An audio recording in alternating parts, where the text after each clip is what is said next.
Bismillahirrahmanirrahim. Assalamualaikum warahmatullahi wabarakatuh. Alhamdulillahilladzi arsala rasulahu bil huda wa dinil haq liyudhhirahu 'alad dini kullihi wa kafa billahi syahida. Asyhadu an la ilaha illallah wahdahu la syarikalah, asyhadu anna Muhammadan abduhu wa rasuluhu wa la nabiyya ba'dah. Ma'asyiral muslimin, banyak keistimewaan dari Daud alaihissalam yang termaktub di dalam Al-Quran. Salah satunya adalah Shad ayat 17 sampai 20 tentang Daud alaihissalam. Allah azza wa jalla menggambarkan, isbir ala ma yaquluna wadhkur abdana Dawud dzal aid innahu awwab.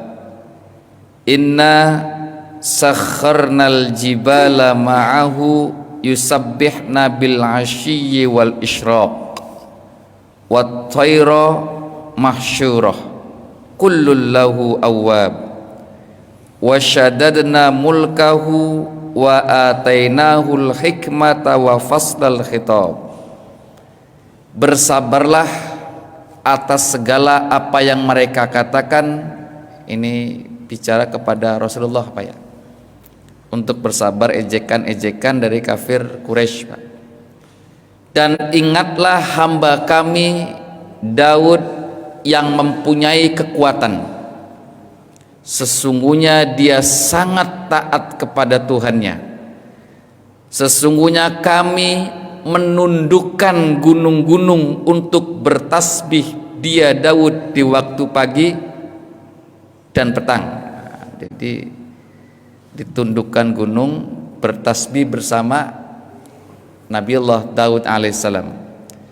Dan kami tundukkan pula burung-burung dalam keadaan berkumpul, masing-masingnya amat taat kepada Allah. Dan kami kuatkan kerajaannya, dan kami berikan pula kepadanya hikmah dan kebijaksanaan dalam menyelesaikan perselisihan.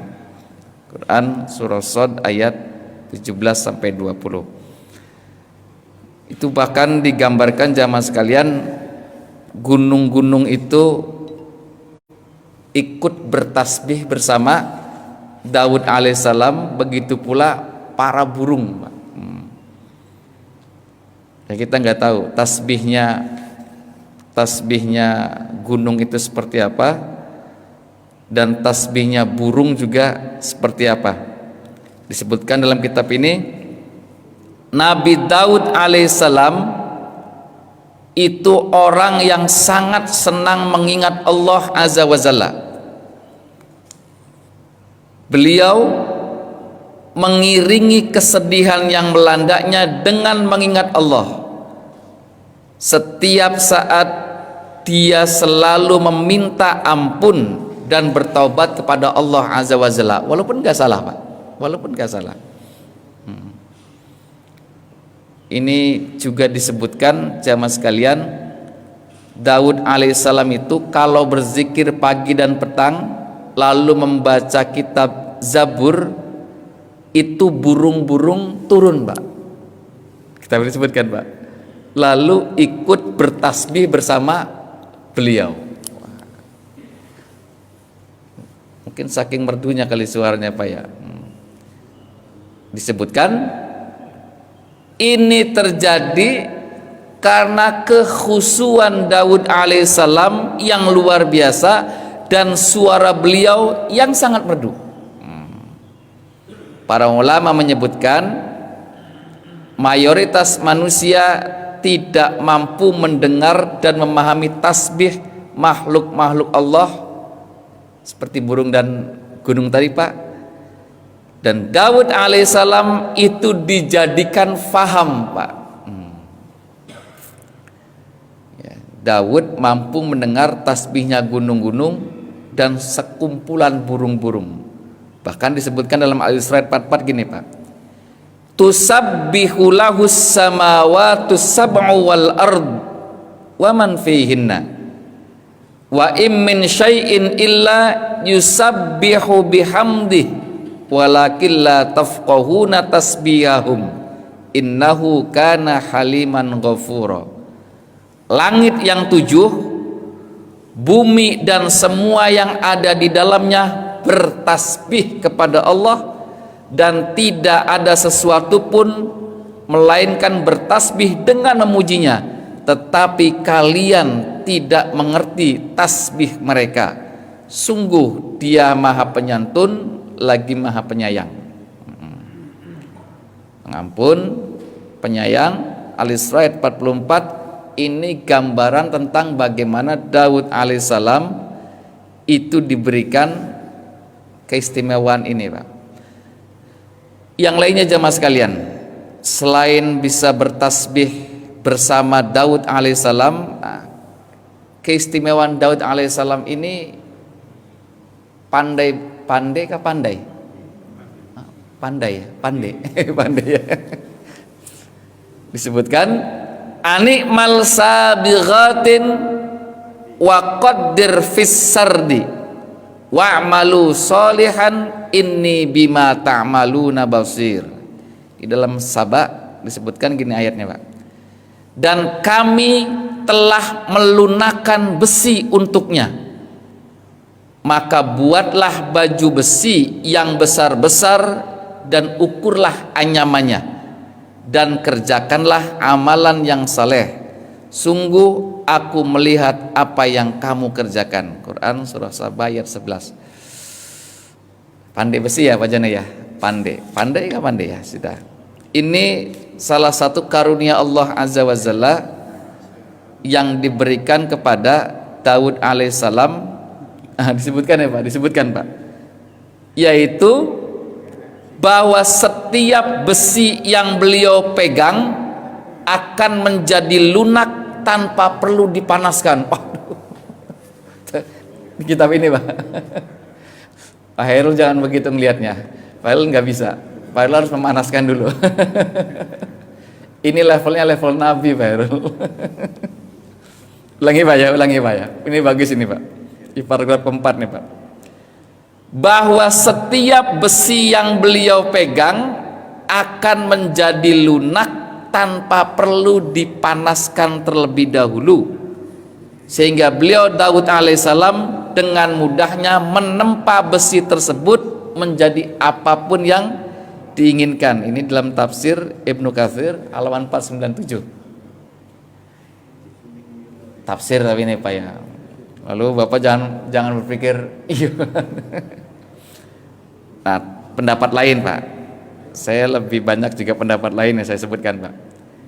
Pendapat ahli tafsir lain menyebutkan bukan demikian maksudnya.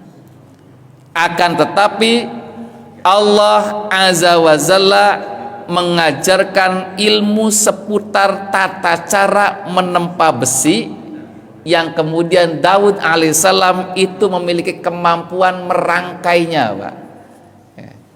Ya mirip-mirip Pak Hairul lah. Oh, Pak Hairul jadi. Ini dalam tafsir Ibnu Katsir pula Pak, halaman 497-nya. Nah, ini disebutkan di dalam Al-Anbiya, Quran surah Al-Anbiya ayat 80 begini Pak. Wa 'allamnahu sun'atal lubus. Wa 'allamnahu sun'atal lubusil lakum lituhsinakum min ba'sikum fahal antum syakirun. Dan kami ajarkan pula kepada Daud cara membuat baju besi untukmu guna melindungi kamu dalam peperangan. Apakah kamu tidak bersyukur? Gitu.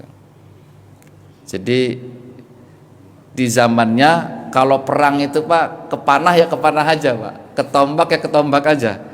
Nah, disebutkan di kitab ini Pak, bari Pak ya, Daud alaihissalam adalah orang pertama kali yang membuat baju besi dengan lingkaran-lingkaran besi, anyamannya Pak, sehingga jika pedang mengenainya, pedanglah yang menjadi tumpul bahkan patah.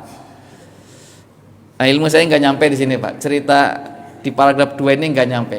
Itu baju besi yang melingkar tuh apa yang gelondongan ya? Apa baju besi yang, karena kalau baju besi Romawi itu kan kayak tentara itu Pak, segelondong. Nah, baju besi yang dirangkai oleh Daud itu fleksibel Pak, tidak gelondongan lantas dipakai seperti robot gitu Pak. Sebagian buku saya baca begitu Pak. Ya biar nanti Pak Hairul yang ikut bantu bicara ini nih, baju besinya kayak apa ini, karena sekarang masih ada nggak baju besi sekarang, rompi anti peluru kali ya gitu. Dah Pak. Itu keistimewaan Daud alaihissalam. Keistimewaan lainnya Pak, saya sebutkan dalam kitab ini satu lagi Pak. Keistimewaan Daud alaihissalam selanjutnya itu disebutkan oleh Rasulullah sallallahu alaihi wasallam di dalam hadis Bukhari nomor 3417 gini Pak. Khuffifa ala Daud alaihissalamul qiraah fakana ya'muru bidawwabihi fatusrah fayaqra'ul qur'ana qabla an tusraja dawabuhu wala ya'kulu illa min amali yadih. Telah dimudahkan bagi Daud membaca Zabur. Suatu kali beliau memerintahkan agar pelana hewan-hewan tunggangannya disiapkan, dan ternyata ketika pelana hewan tunggangannya itu selesai disiapkan, beliau alaihissalam sudah khatam membaca Zabur. Nah, keterangannya Pak dalam hadis Bukhari 3417 ini. Baik Pak, keterangannya Pak ya. Daud alaihissalam itu diberkahi memiliki waktu yang sangat besar dalam beramal Pak. Bahkan sampai menyiapkan pelana kudanya pun, nyiapin pelana tuh yang tempat duduk ya, apa tempat pijakan, tempat duduk ya. Nah, di sini nggak disebutkan. Ketika beliau alaihissalam itu menyiapkan pelana kuda yang tidak membutuhkan waktu lama, berhasil memanfaatkan waktu yang amat singkat tersebut untuk membaca Zabur. Sambil nyiapin pelana, Zabur itu dibaca dan selesai Pak. Wah, ini gimana bacanya ini? Demikianlah kekuasaan Allah azza wa jalla yang menciptakan waktu. Lalu Daud alaihissalam diberikan keberkahan amalnya untuk segala waktu yang digunakannya Pak. Maha kuasa Allah yang membuat waktu yang singkat menjadi waktu yang panjang bagi hamba-hambanya yang soleh. Maka tidak heran jika dikisahkan bahwa sebagian salafus soleh kita, kalimat terakhir Pak, mari Pak, kalimat terakhir saya bacakan Pak. Sebagian salafus soleh kita itu berhasil menghatamkan Al-Quran, ini di halaman 597 Pak, menghatamkan Al-Quran dalam satu malam. Saya ini sampai hari keberapa ini Pak? Ini udah hari ke-18 ya? Enggak hatam-hatam Pak. Enggak hatam-hatam baca Quran. Itulah kisah-kisah keberkahan waktu yang menakjubkan bagi orang-orang terdahulu. Nah, mudah-mudahan waktu kita ini berkah Pak ya. Tidak dibanyak. Sebentar lagi pada bergeletakan ini saya lihat, yakin kan habis subuh nih, geletakan sampai siang. Kenapa bergeletakan? Tidurnya orang berpuasa. Hah? Oh, sebelum siang juga geletak ya. Subhanallah. Waktu kita habis buat bergeletakan ini Pak.